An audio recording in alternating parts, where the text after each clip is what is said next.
రాజైతే కావ్య దగ్గరికి వచ్చి ఇలా అంటూ ఉంటాడు. "నువ్వెంత ప్లాన్ చేసావే నువ్వు మా అమ్మని నెమ్మదిగా నీ వైపు తిప్పుకొని ఎలాగో పోటీలో గెలలేదని చెప్పి మా అమ్మని మీ ఇంటికి తీసుకొస్తే నిన్ను తీసుకెళ్తాననుకుంటున్నావా? అది జరగని పని. మా అమ్మని మాత్రమే నేను తీసుకెళ్తాను" అనంటే, మీ అమ్మ అంతగే వచ్చింది. నేను మీ అమ్మని ఏం ఇన్‌ఫ్లుయెన్స్ చేయలేదు.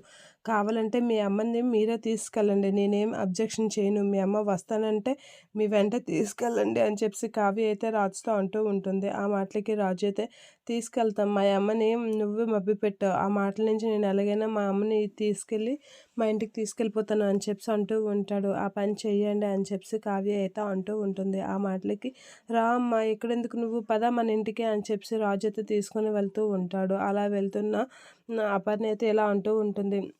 నేను నీతో పాటు రానురా. నేను వస్తే కావ్యతోనే వస్తాను. లేదు అంటే నేను ఈ ఇంట్లోనే ఉంటాను. ఈ ఇంట్లోనే మట్టి పిసుక్కుంటూ, మట్టి బొమ్మలకి రంగులు వేస్తూ నా శేష జీవితాన్ని ఈ ఇంట్లోనే గడపాలి అని అనుకుంటున్నాను. నేను మరి ఆ ఇంటికి రాను. వస్తే కావ్యతోనే వస్తాను. లేకపోతే మరి రాను అని చెప్పి అపర్ణ అంటూ ఉంటుంది. ఆ మాటలకి రాజు షాక్ అయ్యి అలా చూస్తూ ఉండిపోతూ ఉంటాడు. ఇక కావ్య అయితే ఏం చేస్తున్నారు? తీసుకెళ్తారా? అనైతే అలా చూస్తూ ఉంటుంది బయట.